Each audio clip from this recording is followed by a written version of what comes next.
എല്ലാവർക്കും ദേവികാസ് കിച്ചൺ റെസിപ്പീസിലേക്ക് സ്വാഗതം. അപ്പോൾ ഇന്ന് ഞാൻ ഒരു പ്രോൺസിൻ്റെ റെസിപ്പി ആയിട്ടാണ് വന്നിരിക്കുന്നത്.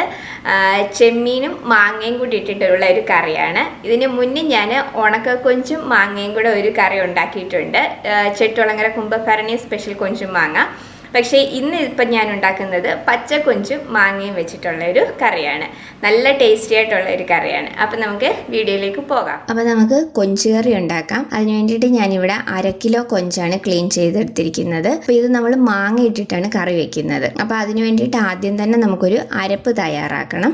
അതിന് വേണ്ടിയിട്ട് ഞാനിവിടെ 1 കപ്പ് തേങ്ങ എടുത്തിട്ടുണ്ട്, 1/2 ടീസ്പൂൺ മഞ്ഞൾപ്പൊടി, 3/2 ടീസ്പൂൺ മുളക് പൊടി, 2/2 ടീസ്പൂൺ മല്ലിപ്പൊടി, പിന്നെ ഒരു 5-6 ചെറിയ ഉള്ളി എടുത്തിട്ടുണ്ട്. അപ്പം മുളക് പൊടി മല്ലിപ്പൊടി നമ്മൾ ടീസ്പൂൺ ആണ് എടുത്തിരിക്കുന്നത്, അത് ശ്രദ്ധിക്കണം. അപ്പോൾ ഇതിനി നന്നായിട്ട് അരച്ചു കൊണ്ടുവരാം. അപ്പോൾ ഇതാ ഈ ഒരു പരുവത്തിൽ നന്നായിട്ട് നമുക്കിത് അരച്ചെടുക്കണം. ഇതിപ്പം ഞാൻ ഒരു 1/2 കപ്പ് വെള്ളവും കൂടെ ഒഴിച്ചിട്ടാണ് അരച്ചെടുത്തിരിക്കുന്നത്. അപ്പോൾ ഈ അരപ്പ് നമുക്ക് മൺചട്ടിയിലേക്ക് ഒഴിക്കാം.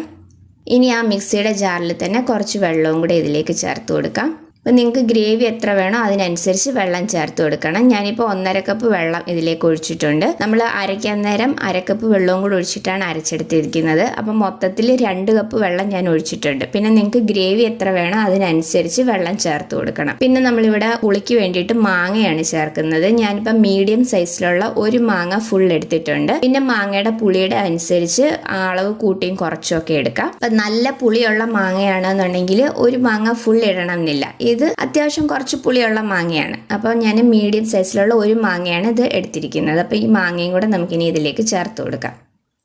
ഇനി ഞാൻ ഒരു 3 പച്ചമുളക് നീളത്തിലൊന്ന് കീറി എടുത്തിട്ടുണ്ട്, അതും കൂടെ ഇതിലേക്ക് ഇട്ട് കൊടുക്കാം. കുറച്ച് കറിവേപ്പിലയും കൂടെ ഇട്ട് കൊടുക്കാം. ഇനി ഇതിലേക്ക് ആവശ്യത്തിനുള്ള ഉപ്പും കൂടെ ഇട്ട് കൊടുക്കാം. അപ്പോൾ ഇത് ഇത്രയും കൂടെ നമുക്ക് നന്നായിട്ടൊന്ന് മിക്സ് ചെയ്തതിന് ശേഷം ഈ ഗ്രേവി ഒന്ന് തിളച്ച് വരാനായിട്ട് വെക്കാം. ഇത് നന്നായിട്ടൊന്ന് തിളച്ച് വന്നതിന് ശേഷമാണ് നമ്മൾ ക്ലീൻ ചെയ്ത് വെച്ചിരിക്കുന്ന കൊഞ്ച് ഇതിലേക്ക് ചേർത്ത് കൊടുക്കുന്നത്. നല്ല എളുപ്പത്തിൽ ഉണ്ടാക്കാൻ പറ്റിയ ഒരു കറിയാണിത്. അപ്പോൾ ഇതിനെ അടച്ചു വെച്ച് നമുക്കിതൊന്ന് തിളയ്ക്കാനായിട്ട് വെക്കാം. അപ്പോൾ അതായത് ഇന്ന് തിളയ്ക്കാനായിട്ട് തുടങ്ങിയിട്ടുണ്ട്. അപ്പോൾ ഇനി നമ്മൾ ക്ലീൻ ചെയ്ത് വെച്ചിരിക്കുന്ന കൊഞ്ചും കൂടെ ഇതിലേക്ക് ചേർത്ത് കൊടുക്കാം.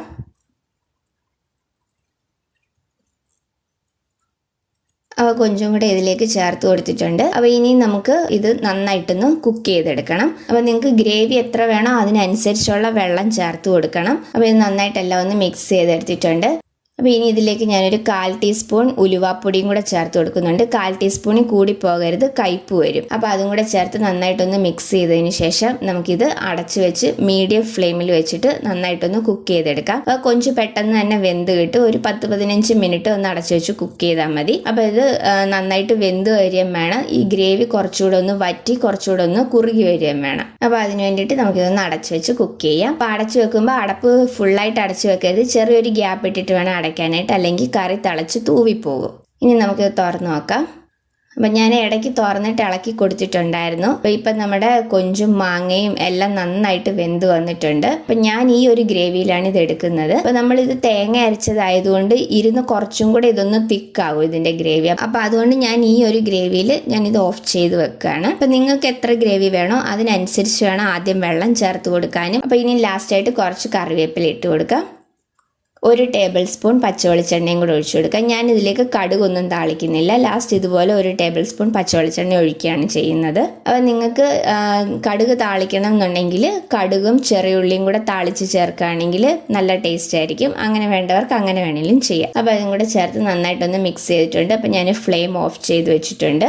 നല്ല ടേസ്റ്റി ആയിട്ടുള്ള ഒരു കറിയാണ്. ഇതിലും എളുപ്പത്തിൽ കൊഞ്ചുകറി വെക്കാൻ പറ്റുമെന്ന് എനിക്ക് തോന്നുന്നില്ല. അത്രയും എളുപ്പത്തിൽ ഉണ്ടാക്കാൻ പറ്റിയ ഒരു കറിയാണ്. ജസ്റ്റ് നമ്മൾ ആ അരപ്പ് ഒന്ന് തയ്യാറാക്കി എല്ലാം കൂടെ മിക്സ് ചെയ്തിട്ട് ഒന്ന് കുക്ക് ചെയ്തെടുത്താൽ മാത്രം മതി. അത്രയും എളുപ്പത്തിൽ ഉണ്ടാക്കാൻ പറ്റിയ ഒരു സിമ്പിൾ കറിയാണ്. നല്ല ടേസ്റ്റി ആയിട്ടുള്ളതുമാണ്. നല്ല ചൂട് ചോറിൻ്റെ കൂടെ ഈ ഒരു കറിയും കൂട്ടിയിട്ട് കഴിക്കാൻ നല്ല ടേസ്റ്റാണ്. ചോറിൻ്റെ കൂടെ മാത്രമല്ല ചപ്പാത്തിയുടെയും പുട്ടിൻ്റെയും ഒക്കെ കൂട്ടത്തിൽ നല്ല ടേസ്റ്റാണ് ഈ ഒരു കറി. അപ്പോൾ എല്ലാവരും ഇതൊന്ന് ട്രൈ ചെയ്ത് നോക്കണം. അപ്പോൾ ഇതിന് മുന്നേ ഞാൻ ഇതുപോലെ തേങ്ങ അരച്ചിട്ട് മാങ്ങ ഇട്ടിട്ടുള്ള മീൻകറിയുടെ വീഡിയോ ഇട്ടിട്ടുണ്ട്. അതിൻ്റെ ലിങ്ക് ഡിസ്ക്രിപ്ഷൻ ബോക്സിൽ കൊടുത്തേക്കാം. അതുപോലെ തന്നെ പ്രോൺസ് റെസിപ്പീസ് കുറേ നമ്മൾ ഇട്ടിട്ടുണ്ട്. അപ്പോൾ അതിൻ്റെ പ്ലേലിസ്റ്റ് ഉണ്ട്, പ്രോൺസ് റെസിപ്പീസ് എന്നുള്ള പ്ലേലിസ്റ്റ് ഉണ്ട്. അതിൻ്റെ ലിങ്കും ഡിസ്ക്രിപ്ഷൻ ബോക്സിൽ കൊടുത്തേക്കാം. അപ്പോൾ എല്ലാവരും അതും കൂടി ഒന്ന് ട്രൈ ചെയ്ത് നോക്കണേ.